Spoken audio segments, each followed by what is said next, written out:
사무엘 하 22장 1절부터 16절 말씀 보겠습니다.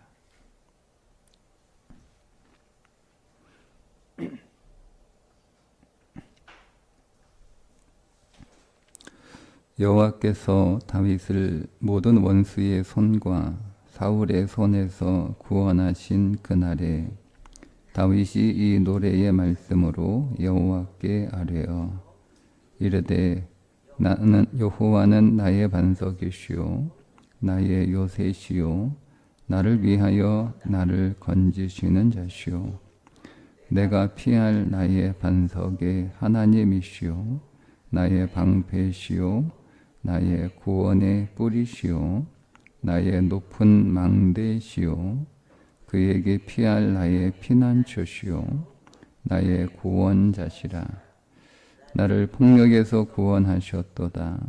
내가 찬송받으실 여호와께 아뢰니 내 원수들에게서 구원을 받으리로다. 사망의 물결이 나를 애우고 불의의 창수가 나를 두렵게 하였으며 수월의 줄이 나를 두르고 사망의 올무가 내게 이르렀도다. 내가 환난 중에서 여호와께 아뢰며 나의 하나님께 아뢰었더니 그가 그의 성전에서 내 소리를 들으시며 나의 부르짖음이 그의 귀에 들렸도다.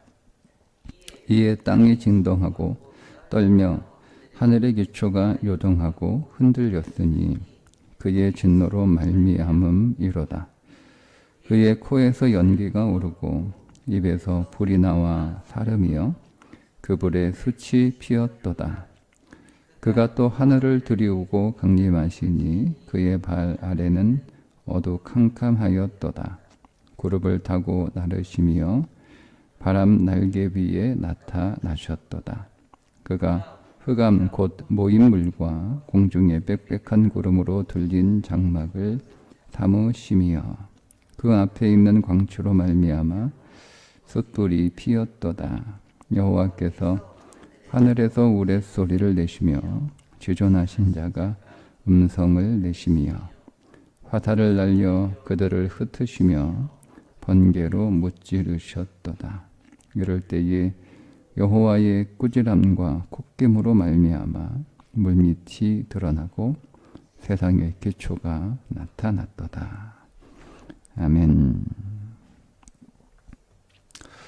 사무엘 22장은 여호와의 구원에 대한 다윗의 감사 노래인데 오늘 16절은 그 초반부에 해당되는 내용입니다.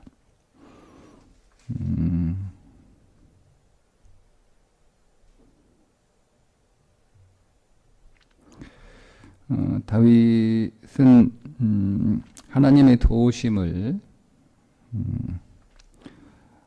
구체적으로 그가 겪었던 삶의 현장에서 대부분 광야에서 그가 경험했던 하나님의 도우심을 광야에 있는 것들로 하나님의 도우심을 표현하는데 하나님은 나의 반석이시고 나의 요새시고 또 나의 바위이시고 나의 방패시고 구원의 뿌리시고 나의 망대시고 나의 피난처가 되어 주셨다. 이렇게 하나님을 찬양하고 있습니다. 그런데 7절에 보면 하나님을 자신의 인생의 바위, 요새 혹은 반석, 방패, 또 구원의 뿔, 망대, 피난처로 경험하게 된 그 비결을 알려주고 있는데 그게 기도였습니다. 7절에 내가 환난 중에서 여호와께 아뢰며 나의 하나님께 아뢰었더니 그가 그의 성전에서 내 소리를 들으시며 나의 부르짖음이 그의 귀에 돌렸도다. 우리가 여기서 두 가지를 묵상할 수 있는데, 하나는 내가 기도할 때 다윗은 여호와께 아뢰며 나의 하나님께 아뢰었더니 이렇게 반복해서 거듭 하나님 앞에 기도했다, 이렇게 표현하고 있거든요. 그러니까 자신의 상황들을 아주 구체적으로 조목조목 하나님 앞에 기도했다는 뜻입니다. 그렇게 기도했더니 그 기도를 들으시고 하나님이 때로는 나의 반석이 되시고, 때로는 나의 요새가 되시고, 때로는 나의 바위가 되시고, 때로는 나의 방패가 되시고, 때로는 나의 구원의 뿔이 되시고, 때로는 나의 망대가 되시고, 때로는 나의 피난처가 되어 주셨다, 이런 의미잖아요.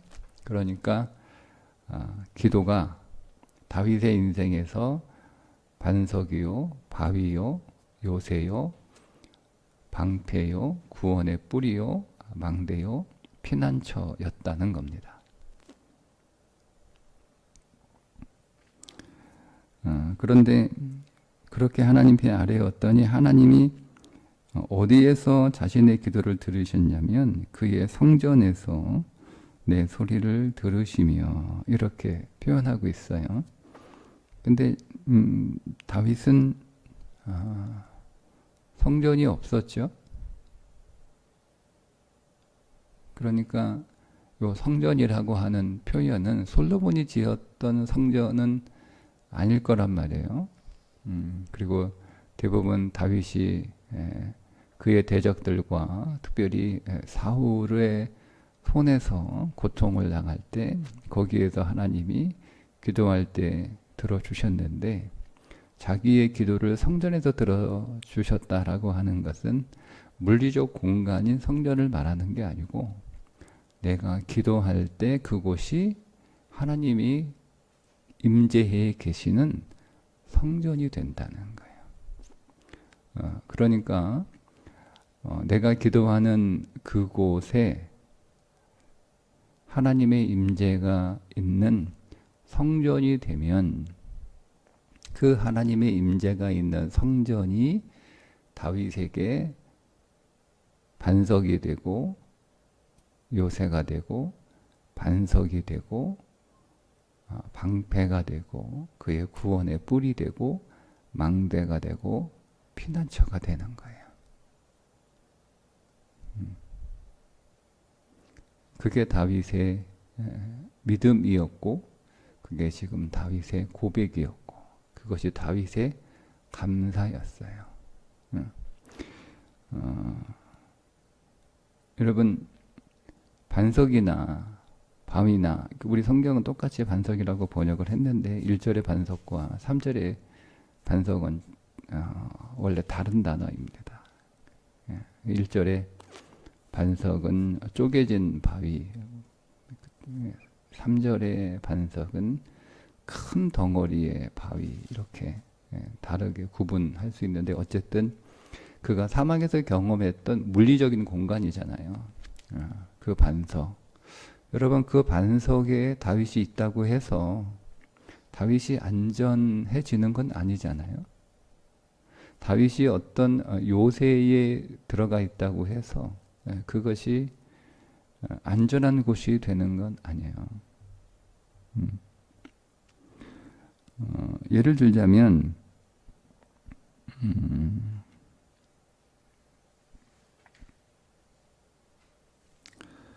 다윗이 어떤 요새에 들어가 있다고 해서 그 요새가 안전한 피난처가 되는 건 아니거든요. 여기에 나를 지켜줄 안전한 피난처가 되겠다 싶어가지고 거기에 들어갔어도 그 물리적인 안전한 공간이 자기를 도와주는 것은 아니라는 겁니다. 그게 이제 그런 경험인데요. 다윗이 이제 사울의 추격을 피해서 어느 장소에 들어가 숨게 되잖아요. 그래서 그 사람들이 자기를 잘 이렇게 숨겨줄 것이라고 생각을 했는데 오히려 그 사람들이 여기에 다윗이 있다라고 사울한테 고발하잖아요. 그래서 다윗이 사울의 군대에 완전히 포위가 돼서 이제는 어디로 도망갈 수 있는 구멍이 하나도 없어요. 완전히 포위가 돼서 이제 시간의 문제이지 사울한테 잡히게 될 상황에 처하게 됩니다. 그때 어떤 일이 벌어지게 되냐면 하나님께서 블레셋 사람들을 보내가지고 이스라엘을 공격하게 해요. 그래서 사울이 블레셋이 쳐들어왔다라고 하는 소식을 듣고 블레셋과 싸우기 위해서 다윗 잡는 걸 그만두고 떠나게 됩니다. 그러니까 자기가 안전하게 여기는 나를 지켜줄 피난처고 요새가 될 것이다 이렇게 믿었지만 사실은 그렇지 않잖아요. 네. 지금 다윗의 고백이 다 그런 것들이에요.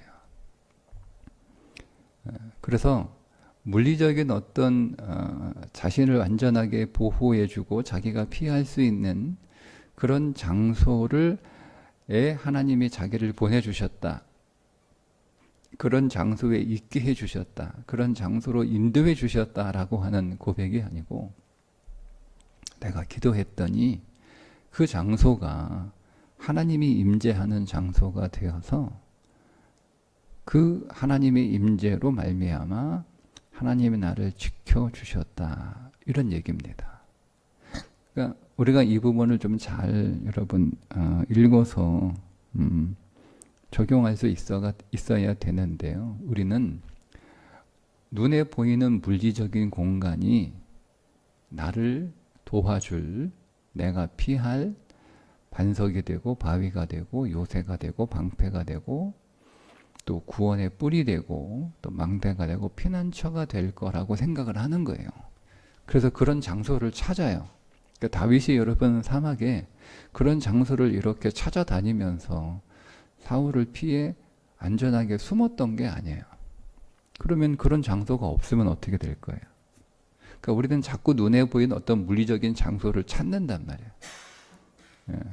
내가 안전하게 거할 수 있는 장소, 내가 피할 수 있는 피난처, 다른 사람들이 나를 쫓아오지 못하는 높은 망대. 그런데 그런 게 없으면 야, 다윗은 이렇게 피할 곳이 많았는데 나는 내 인생이 피할 곳이 하나도 없구나. 하나님의 다윗을 이렇게 많은 피할 곳으로 인도해 주셨는데 왜 나는 그런 곳으로 인도해 주지 않느냐 이렇게 생각할 수 있단 말이에요. 우리가 주목해야 될 건 내가 기도했더니 하나님이 나의 기도를 성전에서 들으셨다는 거예요. 그런데 그 성전이 지금 다윗이 광야에 있을 때 다윗 인생 안에서는 성전이 없었단 말이에요. 그러니까 다윗은 이런 고백이에요. 자기가 있는 기도할 때 그 기도하는 모든 장소가 하나님이 임재하시는 성전이 됐다는 거예요. 그래서 기도할 때 하나님이 임재하신 그 장소가 성전이 되었기 때문에 그것이 어떤 때는 바위가 되고 어떤 때는 반석이 되고 어떤 때는 요새가 되고 어떤 때는 방패가 되고 어떤 때는 구원의 뿔이 되고 어떤 때는 망대가 되고 어떤 때는 피난처가 되었다라고 하는 고백입니다. 그래서 오늘 우리가 우리의 인생 안에서 우리가 어떤 어려움을 당하게 될 때 기도하면 그곳에 하나님이 임재하시고 그 하나님의 임재가 있는 그곳은 내가 피할 안전한 피난처가 되는 줄 믿어야 할 것입니다. 자, 그런데 말씀을 좀 더 이렇게 깊이 더 묵상을 하게 되면 지금 다윗이 하나님께 감사하는 찬양이 1절부터 20절까지 이어지게 되는데 이게 전반부 내용이거든요. 그런데 다윗이 이 감사의 노래를 부르면서 그 내용들을 이렇게 보면 뭐가 연상이 되냐면 출애굽이 연상이 돼요. 즉 다윗은 자기를 도우신 하나님께 대한 감사의 노래를 지어 부르는데 그 모티브가 출애굽입니다. 그 출애굽, 자기가 경험하지 않은, 자기가 이야기로만 들었던 그 출애굽을 모티브로 자기의 인생 안에서도 하나님이 그 출애굽과 같은 역사를 행하셨다는 거예요. 그 말은 어떤 의미냐면 다윗에게 있어서 출애굽은 먼 옛날에 있었던 하나의 사건, 그리고 자기가 그동안 들었던 먼 옛날의 이야기가 아니고 자기의 인생 안에서 하나님이 일하셨던 그 모든 하나님의 도우심은 마치 출애굽의 사건이 자기의 인생 안에서 일어난 것과 같다라고 하는 고백입니다. 즉 출애굽의 하나님이 나의 하나님이라는 고백이 되는 거예요. 그 말은 출애굽의 그 하나님이 나의 하나님이 되었다라고 하는 것은 지금 내가 믿고 내가 경험하고 있는 하나님은 출애굽의 하나님과 다르지 않다는 말이거든요.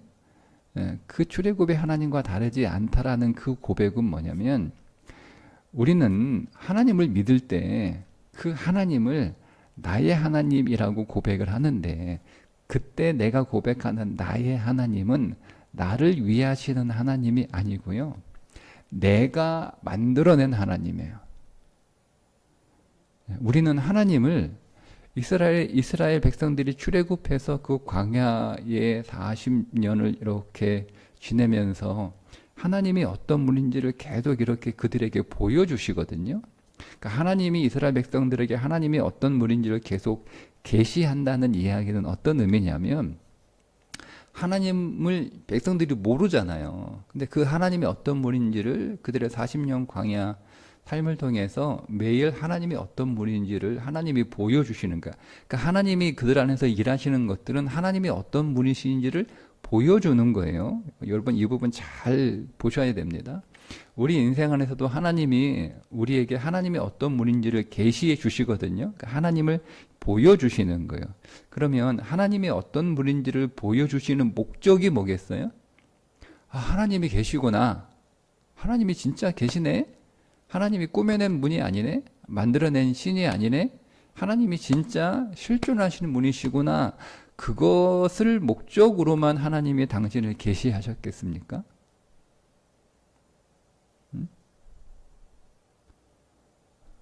여러분 우리가 하나님의 존재를 믿는 건 그건 믿음이 아니라고 제가 누차 말씀을 드리잖아요. 물론 이 시대 특별히 우리 그 젊은이들은 청년과 청소년들은 하나님의 존재 자체가 믿어지지 않으니까 그러니까 성경을 믿지 않는 거고 성경을 믿지 않으니까 이제 교회에 나오는 것도 이제 싫어지는 건 이 시대의 흐름이긴 하지만 그래서 그들에게 하나님의 존재를 변증하고 또 그렇게 그들의 논리에 맞게 그들이 이해할 수 있도록 설명해 주는 것은 필요하지만 사실 그건 성경이 말하고 있는 지향하는 믿음의 최종 목적지는 아니에요.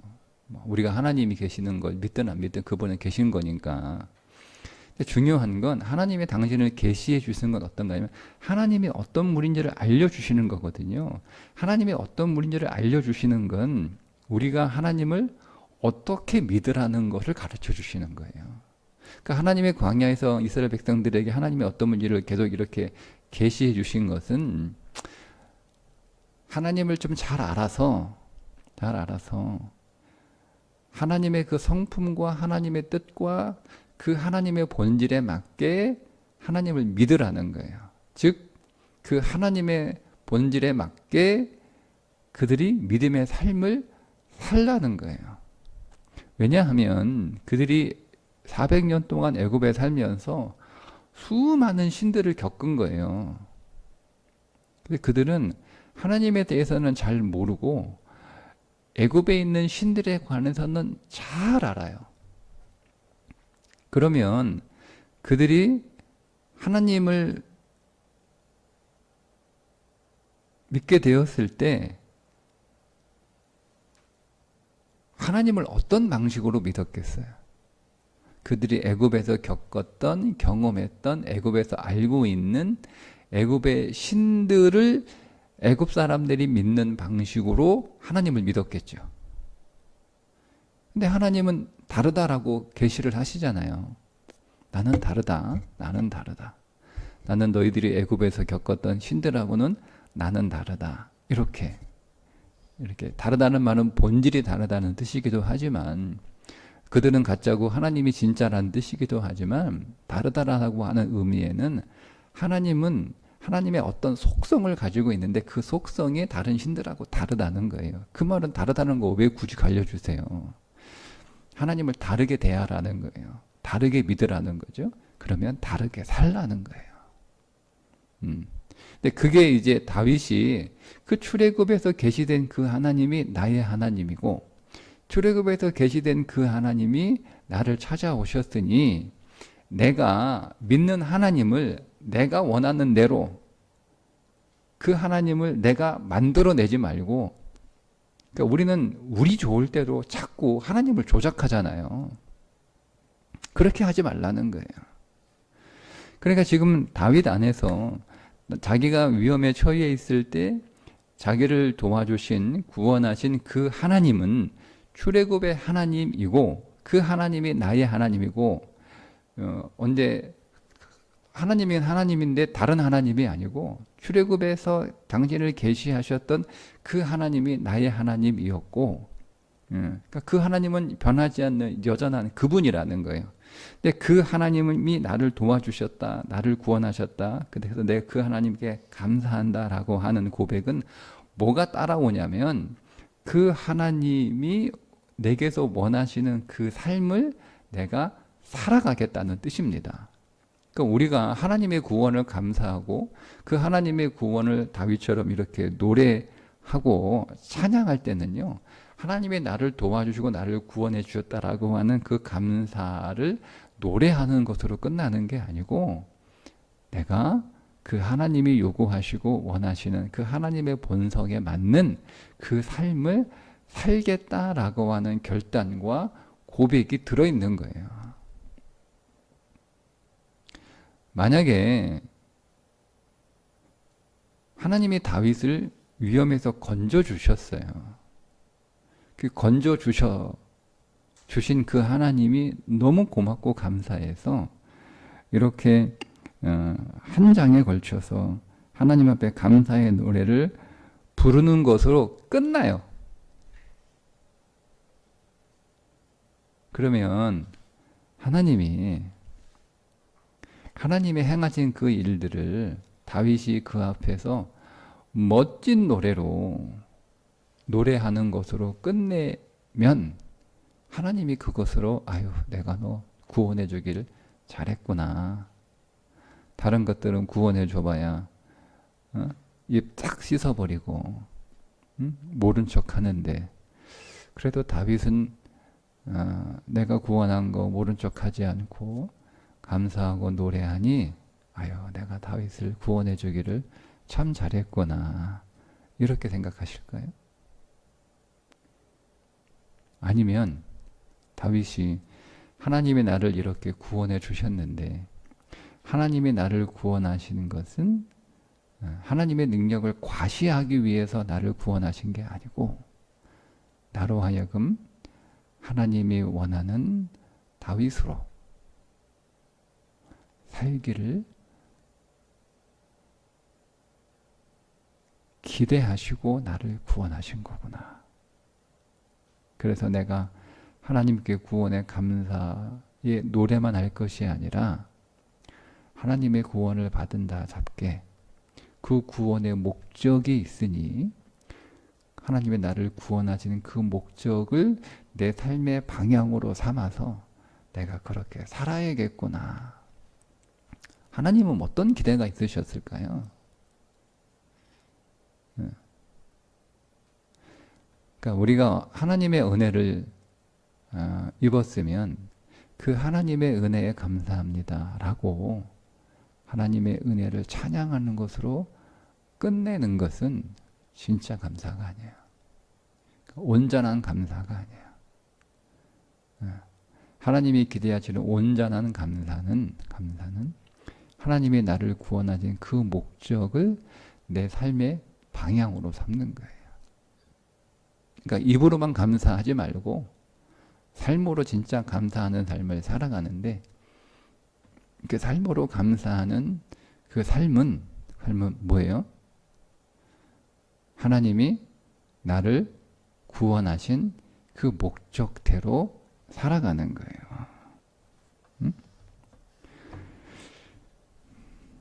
예를 들면 이렇게 예를 들어서 설명을 해드릴게요. 여기 이제 선생님들도 계시고 그러니까 여러분 우리가 이제 아이들을 가르치잖아요.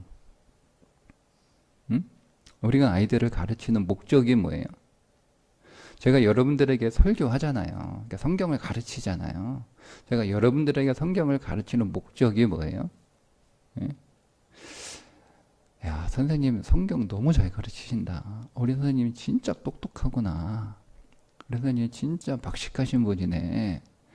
어떻게 이렇게 성경을 이렇게 쉽게, 이렇게 재미있게, 머리에 쏙 들어오게 이렇게 잘 가르쳐 주실까?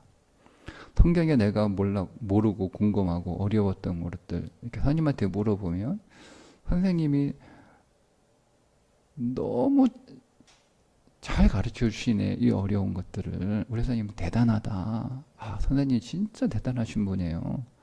선생님 정말 똑똑하신 분이네요. 선생님한테 성경을 배우는 게 정말 저한테는 아주 큰 복입니다. 이렇게만 하고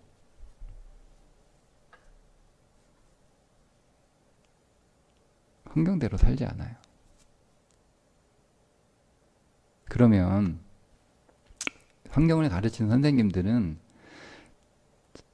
가르친 아이들로부터 칭찬을 잔뜩 받은 거잖아요. 선생님 대단하다고. 그래서 선생님 대단하고 칭찬을 잘 받았으니까 뭐 이 아이들이 내가 가르친 대로 살든 안 살든 그거는 쥐 인생이니까 맞잖아요. 그 쥐 인생 아니에요? 그렇게 살든 안 살든 그게 나하고 아무런 상관없어요. 그 아이가 그렇게 내가 가르친 대로 잘 산다고 해서 뭐 내 인생에 무슨 유익이 있는 것도 아니고 그가 내가 가르친 대로 못 산다고 해서 뭐 내 인생에 손해가 있는 것도 아니고 상관없잖아요.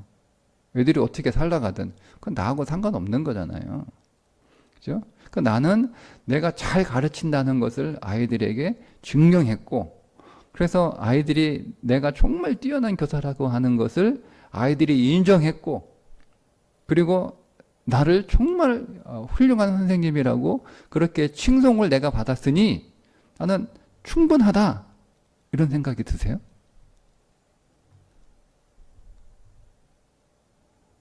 그렇지 않잖아요. 애들이 내가 가르치면 가르친 대로 그렇게 잘 살면 그게 더 보람 있는 거잖아요. 보람 있는 거잖아요. 네. 그래서 내가 아이들을 가르칠 때 그때 한 아이가 잘 듣지도 않고 내가 그 아이를 볼 때마다 야 내가 저놈을 위해서 이렇게 일주일 내내 기도하고 성경을 연구하고 그렇게 해서 준비해서 내가 가르치는 게 지금 내가 뭐 하는 건가 싶을 정도로 그런 아이가 있다고 쳐요.